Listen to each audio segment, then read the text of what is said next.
Welcome to the Improv Games on Talk About Your Community. We're going to be talking about using improv to build a sense of trust, have fun, increase your creativity, and build that agility muscle. So let's go ahead and dive in and get started. Kalisa, roll the opening.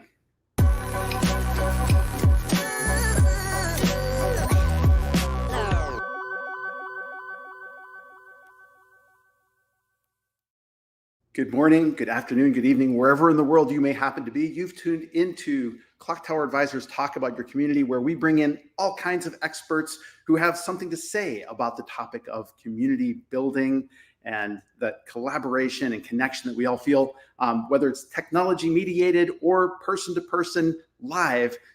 That's what this show is all about. And so if you're here for the first time, welcome. So glad to see you. Thank you for being a part of this. This is a live and interactive show. So I'm hoping that people from the chat will be jumping in with suggestions, ideas, things that'll be fun for us to try as we go as well.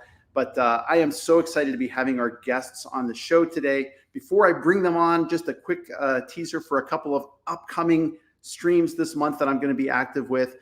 First of all, next week, I'm going to be the guest host and facilitator of two streams for my good friend, Sai Alhir, who has been convening some panel discussions around the topic of Sun Tzu's The Art of War. And if you've ever read The Art of War, if you've ever had an appreciation for that particular book or brought it into your personal life or your business life, a quick hint, it's not about war. It's about navigating this crazy, chaotic world that we live in and doing so with a sense of intentionality and design. So I hope you'll join me for that. It's going to be two sessions. One, the first part of the panel is going to be on Tuesday, the 16th in the AM. And the second one is going to be on July the 18th, Thursday, also in the morning US time. You can get those on the blog. Kalisa may be kind enough to put those into the chat for everyone in case they're looking for them as well. I also want to invite everybody, in case you missed it last time, we had a very special live stream about 2 weeks ago with a group of chief community officers, learning a little bit about that role, where it fits into leadership teams, what the growth mindset is for that particular profession moving into that space. It was an insightful discussion. It was a follow-up from 5 one-on-one interviews with other community professionals. My friend and colleague, Jay Washington from Birdie in the Hand and the Community Consultants Collective was my co-host for all of those interviews. And if you missed them, you can check them out on the replay, either here in the Clocktower Advisors company page for LinkedIn or on our YouTube channel for Clocktower Advisors. So please definitely check them out. Now, without further ado, I want to introduce my two wonderful friends, Ahmadou and Lauren. Welcome. So great to see you guys. Welcome. Here. Ahmadou and I go way back. We've done a couple of shows on the Talk About Your Community channel before. He is a master storyteller, a contributing writer to the Taoist online on Medium.com, and is actually a community manager for the Medium Writers Club, and just all around terrific, wonderful guy. If you follow him, he has got like wonderful sayings every day that he puts up on his feed that are just so fun and interesting to watch. And then today, I'm very excited to welcome for the first time Lauren Turner. And Lauren, so great to see you. She is a customer advocacy marketing expert, over 20 years of expertise in this background, speaker, writer, and I learned recently guest lecturer at Harvard. Yeah. Amazing. Do you want to say a few words about yourself? I know you're going to be our Sherpa today, leading us through some exercises and games. Absolutely. So how does all this stuff relate to improv is probably what people tuning in are trying to figure out. So customer advocacy, customer marketing, CX, basically helping companies overall become more customer centric and to be able to align internally and externally with customer needs is really my jam. But the other jam that I have that I've been doing for probably, 20 years, is improv comedy. I'm a regular player with Sick Puppies Comedy at the Doghouse Theater in Delray Beach, Florida. Give a shout out to my Sick Puppies folks. And I did my training at Improv Boston and Comedy Sports prior to that. And it is really such an incredible skill. I know a lot of people who are approaching improv, they think, oh my God, I have to be funny on demand. And it's really not about that. It's really about working a set of skills that help you be able to react in the moment, to actively listen, to build out a world with your other players on stage. And that has so much application, especially in community roles, customer facing roles where, hey, I mean, life isn't scripted. So to be able to get comfortable with the ambiguity and to be able to react to things in real time is such an incredible skill. And just as a personal story, I mean, I grew up in New Jersey from two New Yorker parents. So as you can imagine, there was a lot of talking in my household growing up. And it was almost a competitive sport. Like we would talk over each other, we would interrupt each other. That's just kind of how things rolled. Lauren, I'm sorry, aren't all New Yorkers quiet, demure? Totally. All of them. Every single one. They were just an aberration. So I basically learned at the dinner table, if I wanted to get anything out, I basically had to wait until my parents had a bite of food in their mouth or were stopping to breathe. and you know, while that may work in a certain family dynamic, obviously it is not an optimal situation when you're in a business setting and you know you're interrupting and you're really focusing more on what are you scripting in your head to say next rather than paying attention to what's actually going on in the room.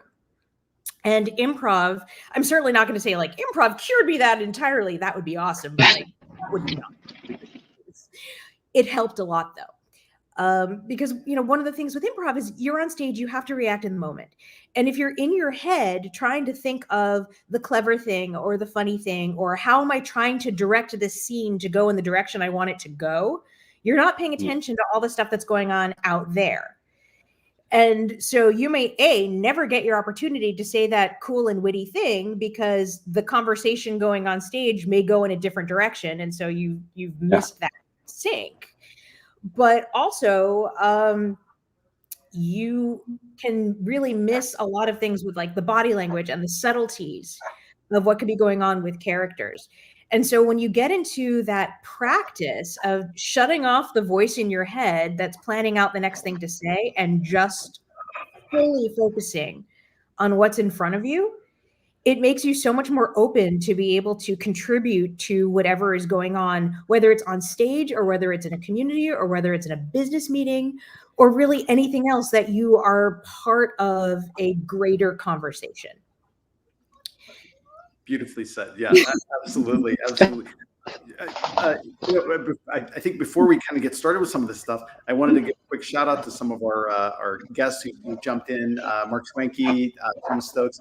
Wanted to say hello to you both. Would love to hear from other people online as we go in here today. Where are you from? If you've had any background with improv or other kinds of improvisational storytelling, would love to hear about your experiences as well. Ahmadou, before we jump in, I wanted to give you a moment as well. Why do you identify as a storyteller? What's exciting to you right now? For something about your background you'd also like to share with the audience? Thank you very much, Todd. So I think my story about storytelling, you really started when I was young. I lived in Dakar, Senegal, in West Africa. And during my holidays, I used to go visit my grandfather within another country in a village. And he used to tell me stories and sayings and all of that. I think I imagine that my origin story about storytelling. And today I'm living in France, in the south of France, in Toulouse, working in an aerospace company. I am a dad, but I see myself as a part-time dad creator or part-time creator dad. I don't know which comes first. That comes first for sure. And yeah, it's just trying to share things, get to learn things. And as said Lauren earlier, I like improv because it teaches us how we can deal with what is unexpected, what we cannot control, and how we can be more resilient and be more adapted to, let's say, a very volatile environment today. So this is really what I'm about. And I'm here to have fun and challenge myself to do improv in English because it's not my first language. So that the challenge today is really to try to be at the same level as you guys. As Lauren, not for me, certainly, because I am a complete newbie at this. It's going to be fun to try it out. Ahmadou the Mad. I love your title down there. That's awesome. Lauren, thanks for setting a bit of the context for this and sort of the relationship. Was there any more that you wanted to say about that before we dive in? I mean, just that for folks who are apprehensive about doing improv, it's like every other skill. The more you do it, the more comfortable with it you become. And so it's not about being funny on demand. It's really using the set of fundamental skills that can be applied anywhere. Active listening, team building, brainstorming, getting used to failure. I mean, we might have this really wonderful view of when we see something like Whose Line Is It Anyway, where every scene just hits. But that's not the reality. And I'm sure Ahmadou can attest that, like, Exactly. not every show is going to be perfect. Some you're like, oh. But one of the great things about it is once you're finished with that scene, it's done. It's never going to be repeated again. And so you might be able to take a kernel of what went wrong and apply that to something else. But that specific scene, like, it is one and done. And one of the nice things that I've learned through improv is, not everything is going to work, but it really kind of helps building that resilience and learning to let go and not judging yourself and just letting whatever happens. And that's not to say, like, oh yeah, don't plan, don't strategize. I mean, that is not the point I'm trying to make here. I mean, clearly, if you're building any kind of program, you need to have a strategy involved. But what it means is if you're used to building those minor things that don't go right and you realize that the world keeps turning and you get more comfortable with that ambiguity or that, like, okay, that doesn't work, let's try something else. It enables you to bounce back a lot more quickly to really get to that one great idea or that one great program or that one great relationship that's going to take your your programs or your company or your community to the next level. Amen. Beautifully said. So I'm just saying, and I'm also saying that just to tee this up because we're going to be doing some improv games today, and not everything may go perfectly. So this is also a little bit of expectations management because we are doing this in real time. There is, potentially a lag here because we have 2 continents involved with broadband. So, there's a little bit of that too. Well, Lauren, I avoided one wrinkle successfully because I think I shared with you guys before we got on the call here. My keyboard was intermittently muting my speaker. And so, like, you guys would have been saying something and I would have been like, what?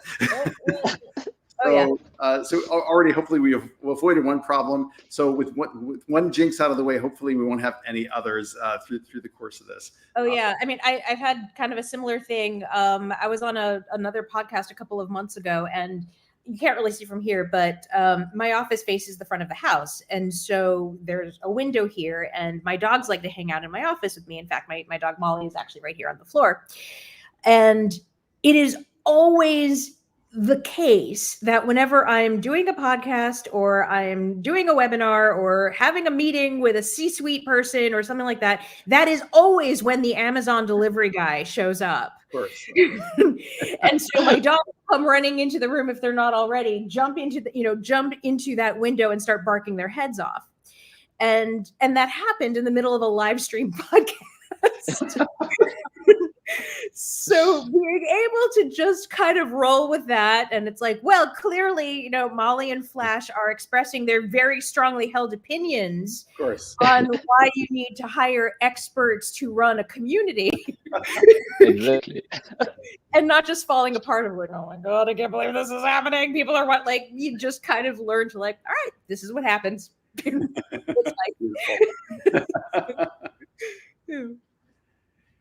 Well, what do you say we go ahead and get started, and then I think what we we talked about doing is like after we've kind of talked about the exercise, we'll do it and then maybe do like a quick recap and talk about the value of that to community building. Yeah, absolutely. Wonderful. So just to start with, though, a really, really quick one. We're not going to do a lot of rounds of this, but this is basically just an icebreaker. This is really helpful for group events when you're working with a bunch of people who haven't met each other before. It's a great mnemonic to just learn people's names. So very simply, we're going to give our name and we're going to associate some sort of gesture with it. And then we're going to basically pass that around. So my name is Lauren. Let's just do like, hi. Hi. This is so Lauren. So Ahmadou and Todd, just Lauren. Yep. Lauren. Yeah. Okay. Todd, what's yours? Todd. That is a swear. Todd. Is it? Oh, Okay. what did I do? Todd. There we go. Okay. Todd. Yeah, that's a good one. All right. Todd. Todd. Okay. Todd, like this. Todd. Yeah. Yes. You got it. Todd. Okay. So me, I say mad. Mad. Okay. Yes. So Lauren, mad. Lauren. Yes. Mad. All right, now Mad, you do yours, and then one of mine, and then mine are Todd's. Yeah. So should we start again? Nope. So So Lauren, Mad, and then do yours, and then send it to your Todd with ours. So mad and yep. Todd. Yep. All right. So Todd and Lauren. Nope. No. Todd. Oh. We sent to you, so you do yours. Todd. Yep. And Lauren. Yep. Yep. Lauren, Todd. Okay. Got it. Okay. So basically this is what you might do at a conference or, some way basically as an icebreaker. Kind of the neuropsychology behind this is that you are creating a multi-sensory connection with that person's name. Especially if someone's doing a hand gesture that relates to something about their personality or a hobby of theirs or something like that.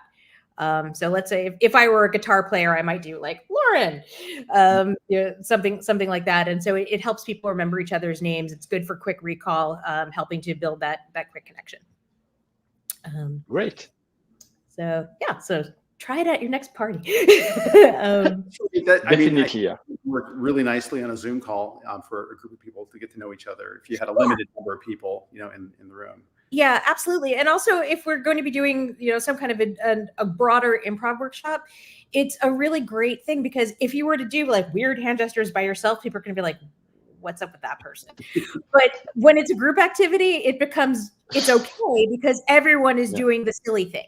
Yeah. So it's also a nice way to just kind of get people a little bit more comfortable as you get into other discussions and, showing a little bit of vulnerability, but in a safe way. Got it. Great. Okay. And try not to make any swear gestures also. Yeah. I shouldn't have pointed it out. I was like, Suddenly I've offended is that an Italian swear gesture? Yeah. I've offended every Italian watching. I'm sorry. Yeah. No, that's cool.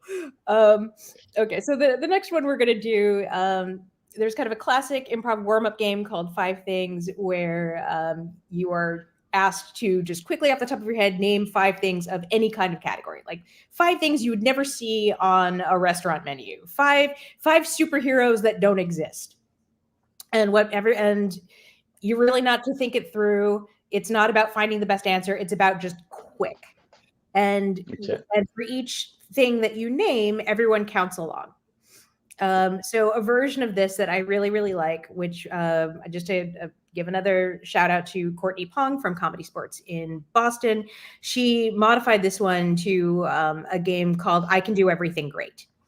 And this basically tracks down to a viral video on YouTube from about 10 years ago, where there's this little girl and she's standing in her bathroom on the bathroom counter and she's talking to herself in the mirror with these affirmations. And she's like, Okay. I love my mom and I love my dad and I can do everything great. I can dance, I can sing. And it was just like this wonderful sense of joy and accomplishment. And so what we're going to do is that sort of version of 5 things called I Can Do Everything Great. I will start with Todd, and then Todd will pass it to Ahmadou, and I'm going to assign you an object, and you are going to list 5 things, one at a time, of why, as that object, you love yourself. And Ahmadou and I are going to count along with each thing that you say, and then we're going to do that affirmation at the end, saying you can do everything great once you're done. Okay? Got it. Yes. So, got it. Okay. So, Todd, you are a ballpoint pen. What are 5 things you love about yourself? 5 things about myself. I am full of ink. 1. I can write on almost anything. 2. 2. I've got this really clicky thing that I can do. Yeah. 3. 3. I've got this thing that I can kind of hang in a pocket, and it's really convenient. Yeah. 4. 4. You can unscrew me and escape from a prison if you're MacGyver. Yeah. 5. 5. You can do everything. Great. With some lag. That was awesome. All right. Todd, what's Ahmadou? Ahmadou, you are a bottle of dish soap.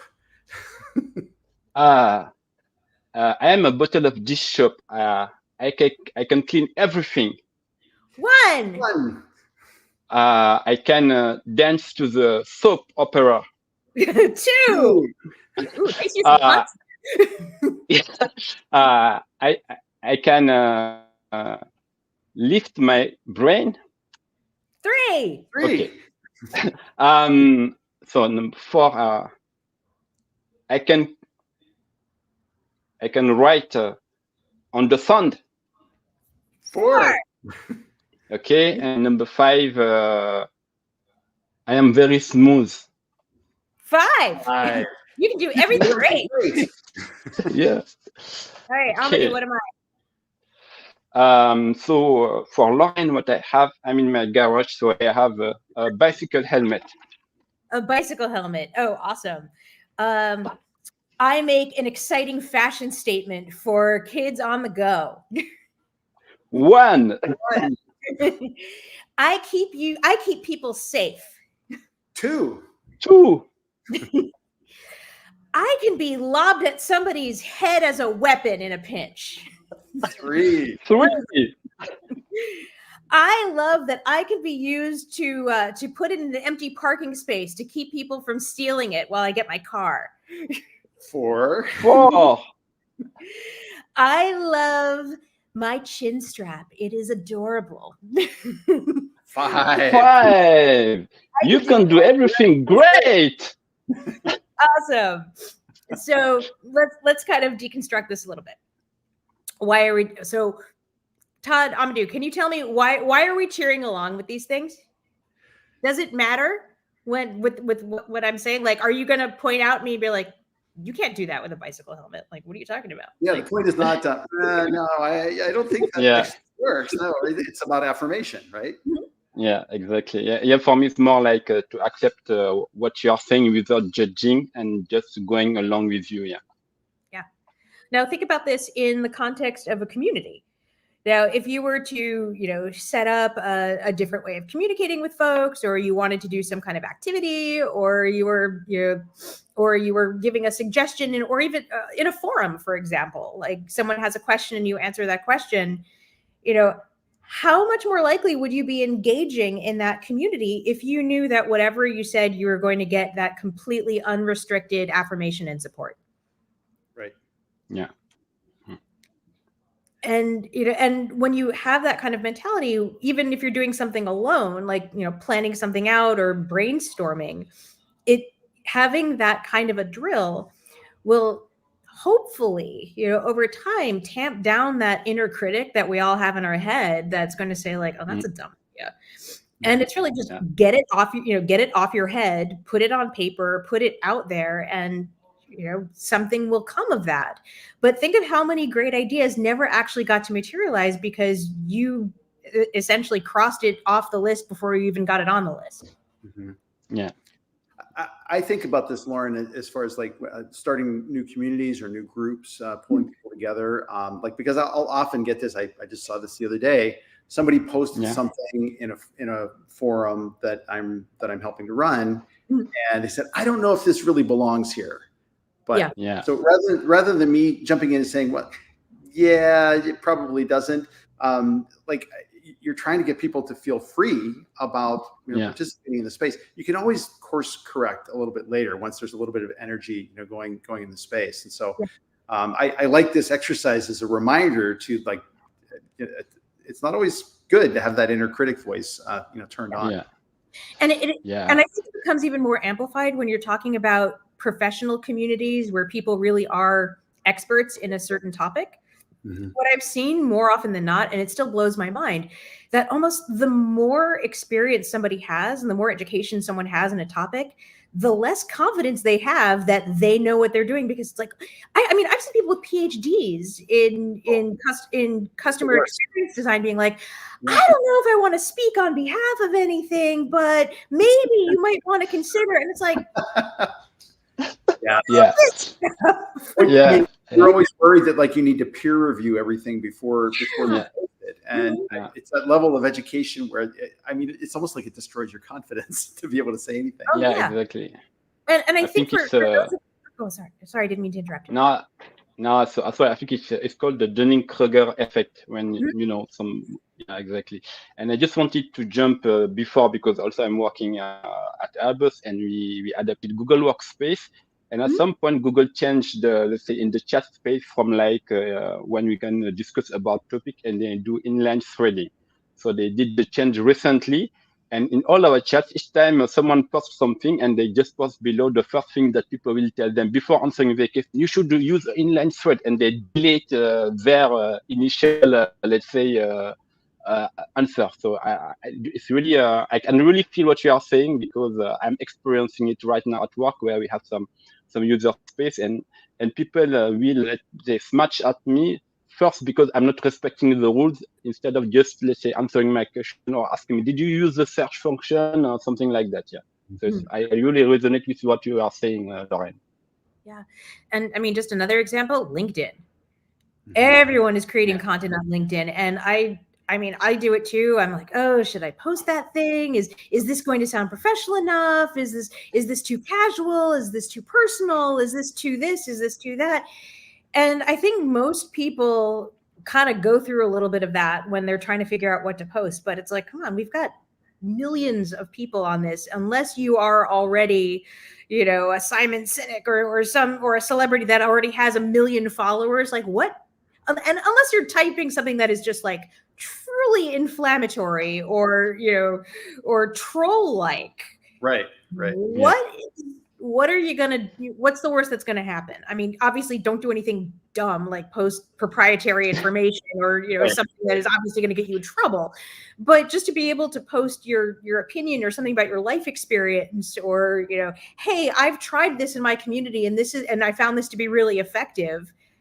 You don't need to be Shakespeare in order to get that out there. And it brings so much more to the table just by being able to share that opinion and even starting those conversations where people can chime in and compare notes and share their ideas. Seth Godin had a blog entry like a long time ago that has stuck with me over the years, where he said, if only 5 people were to read your blog, would they get something, and they get something out of it? Wouldn't you still write the blog? Like, think about, like, if it does someone some good, by posting it, it's worth posting. I don't care that 1 million people aren't seeing it. It's there, and someone may at a future date discover, like, I don't, care. Maybe in the year 2100, somebody will find my post on a topic and they'll think, wow, this was really cool. Yeah. And what I've also seen is that type of an audience and this is for a community too, for sure. Because I mean, lurkers make up the majority of most communities. You'll have people who will engage after months of reading stuff. And, that community manager might not even have known that that person existed, and they could be posting and posting and posting. They're not getting the responses. And they're kind of thinking like, well, what's the point? But maybe after 20 posts, 30 posts, 40 posts, it brings that person out of the woodwork, and that's what they respond to. And now they're engaged. And now you can kind of elevate that experience and bring it to the next level. And it's not because of the most recent post, it's because of the history of those posts that brought them along. Absolutely. Absolutely. And so much of that just stems from getting out of your own way and putting it out there. Definitely. Yeah. So I'm going to say what probably people are thinking, less chatter, more games. What's the next game? Okay, cool. So this one is called Dr. Know-It-All. It is each person is going to say one word at a time. I will double cast myself as the host. Okay. So Dr. Know-It-All is a multi-headed expert, but with an impediment that they can only speak one word at a time. So we're going to play like it is a call-in show where we will get questions from the audience. Actually, Todd, just as a logistics thing, can people type in questions? They can. Yes. They can. Yes. I'd love to get some questions from the audience. It could be anything like best practices for community, or how do you bake the perfect chocolate chip cookie, or whatever. Because we are the multi-headed expert on absolutely everything, and we can pause for a couple seconds and see if someone posts a question that we can relate to. Otherwise, I will take that on myself and make something up. Yeah, that's fine. I maybe we can just chat for a second before we go into this to give people time to type something. But I know we did a quick practice run, something on Wednesday for this, and as we were going around, I think I misunderstood something Ahmadou said around. Yeah. You said dark. Right, but I thought you said duck. I realized belatedly it would have been really funny if I just ducked. Duck. Yes, exactly. Yes, it's as we say, my French Toulousain accent from the south. Sometimes I don't really pronounce words in the normal way. Like I wanted to say dark, and you understand duck or duck. Yeah, it was very interesting. Yeah. Well, especially because contextually you were saying put it in the dark. Put it in the dark. So put it. The duck? Wait. Exactly. Yeah. Okay. Exactly. So I definitely need to go because I'm working at Airbus. So yeah, we speak English because it's the official language, but like we speak French English, German English, Spanish English, British English. So like we don't really do many effort to pronounce words properly or correctly because we know that the other people will understand. Yeah. What is proper? What is correct? Yeah. I mean it was just a fun, wonderful moment. So exactly, yes. I don't think we've had anybody chime in. So Lauren, maybe we should just come up with something here. Okay, awesome. So I'd like to welcome to our call-in show. We have this incredible three-headed expert, Dr. Know-It-All. So our first question from the audience is, I've been reaching out to a community member and they're not responding. I feel like I've been ghosted. How do I get this person to respond? We'll start with Todd. You should write this letter to your best friend, which just happens to be happens to decide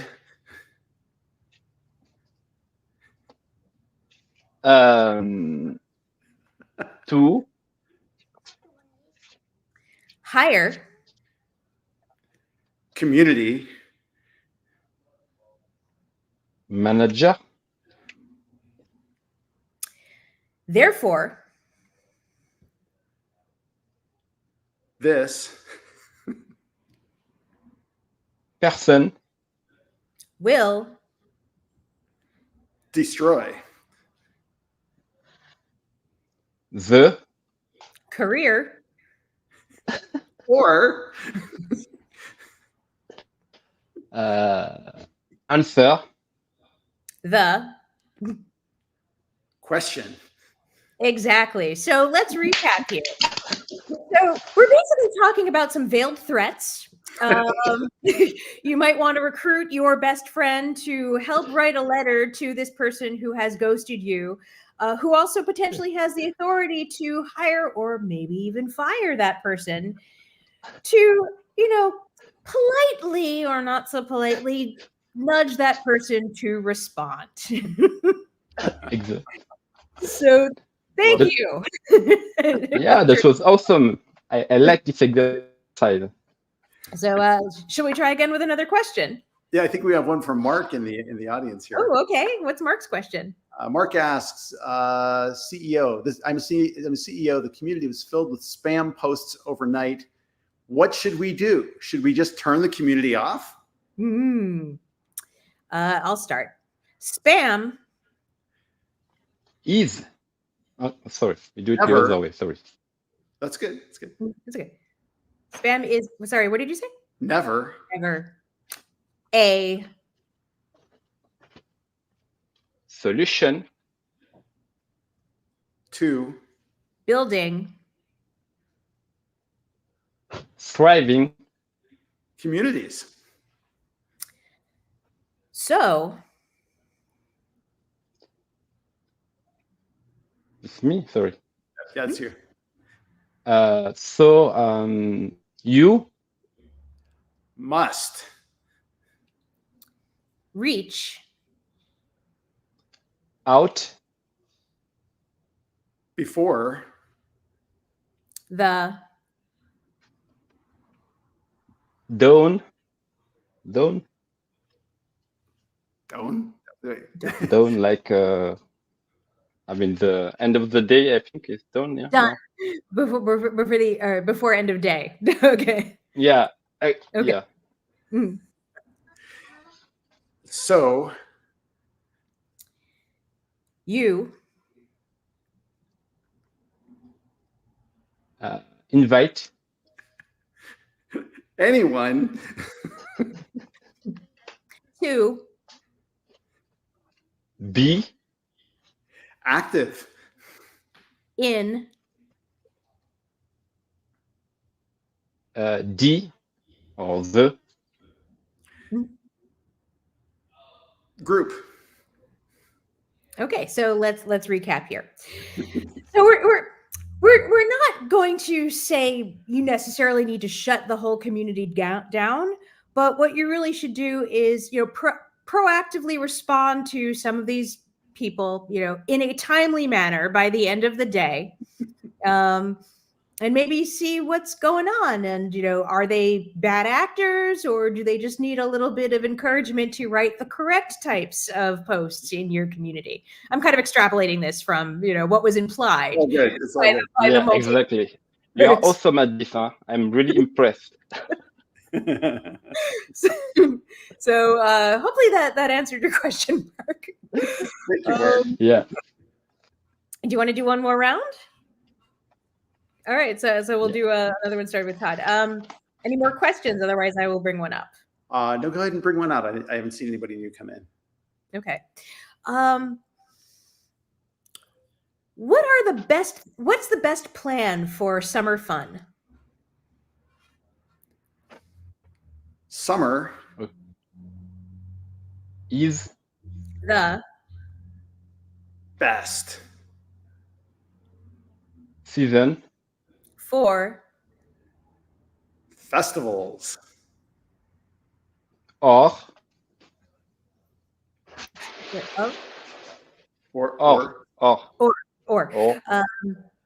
outdoor barbecues with friends Or Foes? You can Best friend or befriend? I don't know how to say it. Befriend. Befriend? befriend Befriend. anyone if They receive. food. There we go. Universal answer. What do you do over the summer to have fun? You eat. This can be as part of a food festival where you have all different kinds of delicious fried treats that you can share with people, or even your own hosted backyard barbecue for your friends or your enemies. You can convert those enemies into friends with the right recipe. So tune in next time for some fantastic recipes that involve cake, watermelon, hot dogs, and vegan options. Love it. Love it. You know, what was so fun about that? Like, now we've been through a couple of those exercises. We've gotten a little bit better feel for each other as we go through this. So like practicing really does make a big difference. Yeah, absolutely. So let's kind of go back into, why are we doing this? So this is a really great way to foster that kind of groupthink.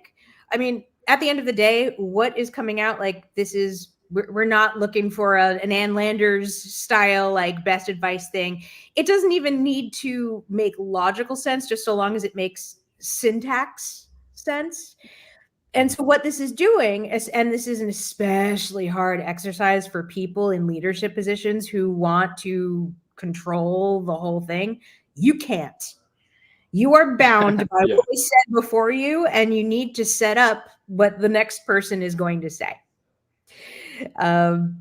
And so this is a great opportunity to really kind of practice that restraint and actively listen, because you're messing up the game if you're like, oh, what you really need to do for the best thing in summer is to get a whole bunch of friends together and rent an outdoor tent and then set it up in your backyard and make sure that you get enough sparklers, and everyone's going to be like, that's not, like, shut up. Yes. Yeah. So, go ahead. Lauren, do we have time for one more game? Yeah, we do. Yeah. Awesome. Yeah. So just before we move on to the next game, just kind of again bringing back this one-headed expert thing. It's through that constraints that you're really actively listening to make sure that what you're saying fits in with the rest of that group. Making sure that what you're building together makes sense.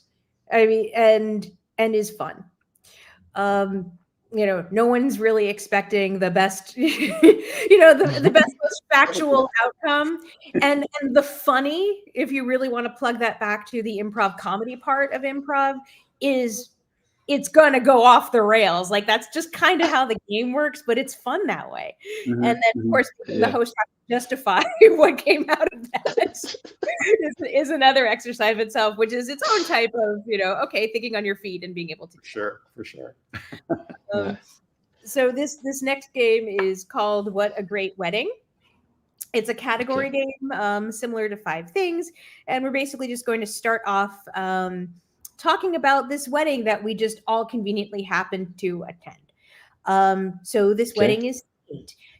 Would it be possible to get a suggestion from one of our viewers of a theme that we can all play with this wedding? What a great wedding! What a great wedding! What is the theme of this wedding? Let us know in the chat. Lisa, if you get an idea, drop in one too. That'd be great to hear from anybody on this one. Yeah. Just keep in mind, the different cultures represented here. So, like, something really esoteric might be more difficult. Right. Like, you mean like Paw Patrol with the kid? Nope. Nuclear physics? Maybe not. No, maybe not. Okay. Simple. Oh well. No takers yet. No takers yet? No. Okay. A zoo wedding we got from Kalisa. Okay. Cool. Oh my God. Can you believe that wedding that we went to over the weekend? It was the highlight of my weekend. That zoo wedding was amazing. Like, remember when the bride and groom came in on elephants? That just blew my mind.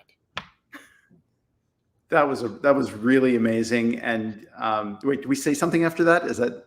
Yeah, just keep building on it. What a great wedding. I mean, you know what? That was incredible. I was really charmed by all of the meerkats swarming around the bride and the groom during the whole thing.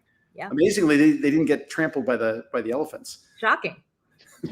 Yeah, and I was sitting there, and I look up in the sky, and I saw the bishop coming in a rope, descending very calmly and slowly to do the ceremony. Ah, gotcha. Yeah, and it was a really nice touch that instead of sharing pieces, little bits of pieces of cake for each other during that cake ceremony, they were actually throwing each other fish from buckets because they had just come back from the walrus enclosure.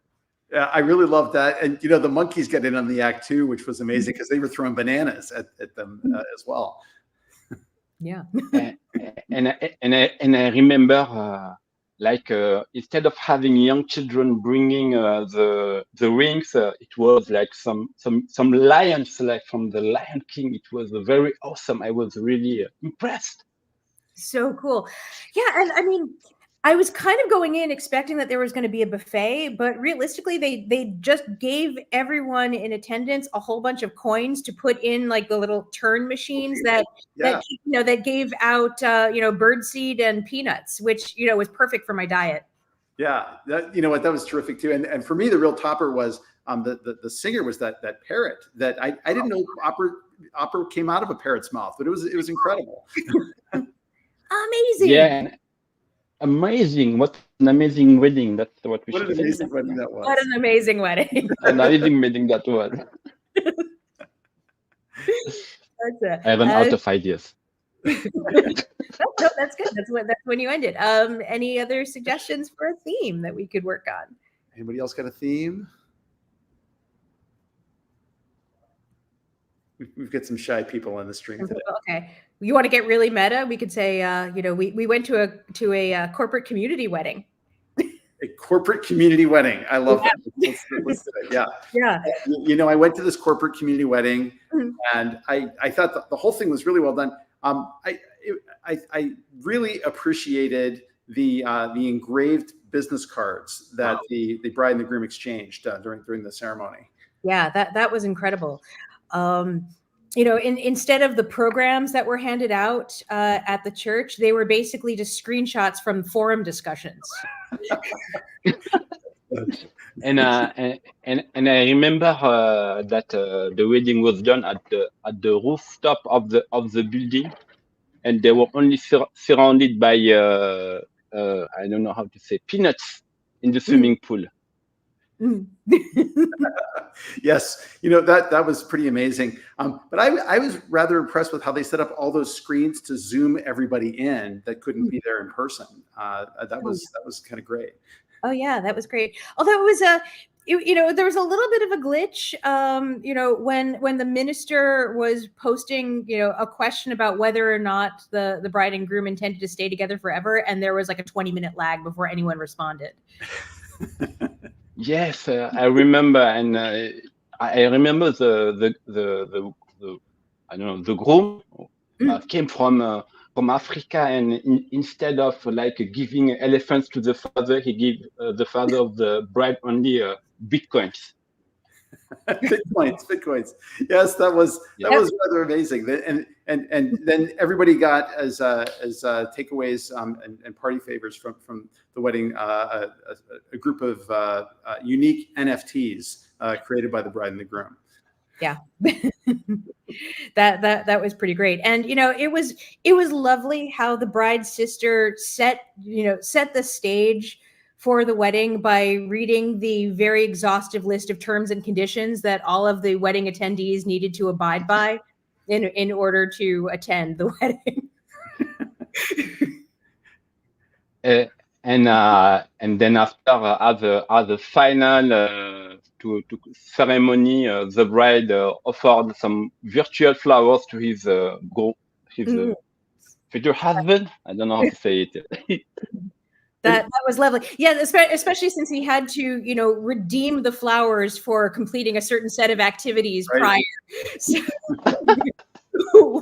what a great wedding! What a great wedding! Okay, so why did we do this? This is a combination of a couple of different skills. We're all making things up on the spot. It's really about building that world together. And isn't that really what we're doing in every community, in every customer facing program that we're building? Like, we're really trying to get everyone involved in creating this experience that benefits everyone, and everyone has their part to play. And, big contributions, small contributions, everything is really adding to that overall picture and creating something that's cohesive that everyone can be part of. And again, it's still that, lack of judgment, coming out with the first thing that comes out of your mind, being able to support each other, and just really having that group experience and group think. And it's fun. And, some of these things that might come up at a wedding, I mean, you go on Instagram, it probably actually exists somewhere in the world too. Yeah. So. Yeah. Well, Lauren, thank you so much for guiding us through a couple of exercises.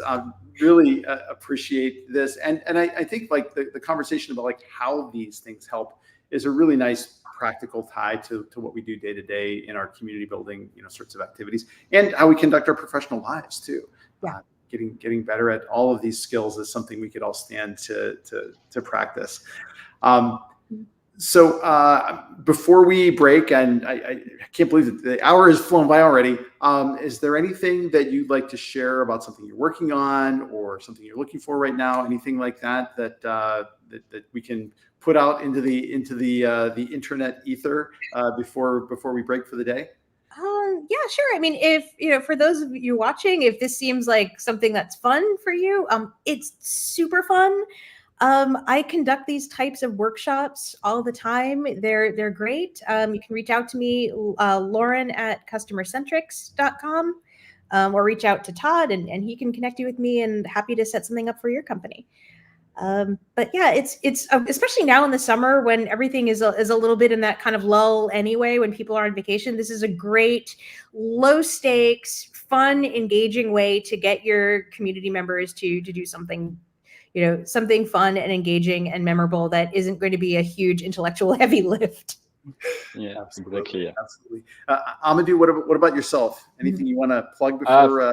For me, if you like this year, I write some new articles. I have a newsletter on LinkedIn or Medium, and just have fun. And I learned a lot. I really like this session. So it has been maybe 2 years. I haven't done some improv comedy, so doing it in English in the guidance of Lauren, and it was like awesome. Thank you very much, Lauren, for that. Thank you so much, Ahmadou. This has been so much fun playing with you, and Todd too, of course. Likewise. And for those of you who've tuned in, I hope you've gotten some practical ideas and help out of this. As Lauren said, she's available for workshops or for just one-on-one connection. And Ahmadou, I strongly encourage you to check out his blog on Medium, and his day-to-day LinkedIn posts are always joyous and fun to look at as well.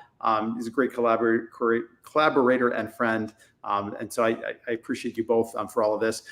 For those of you who are, again, first-time watchers here, or if you are regulars on the stream, we're going to be back in 2 weeks on the 26th. And my guest is going to be futurist S.J. Baracone, who will be talking about the future of work and the evolution of online communities. It's sure to be a fascinating discussion. I hope you'll join us for that. The event is already up in the Clocktower Advisors company page. So before you leave, jump over there, indicate you'll attend, get on the calendar, and I hope to see you there as well. In the meantime, please be good to yourselves. Take some time off this weekend. Get away from the screens. Get out in the sunshine. Feel the rain on your face. And we will be back here in a couple of weeks. Kalisa, let's roll the credits.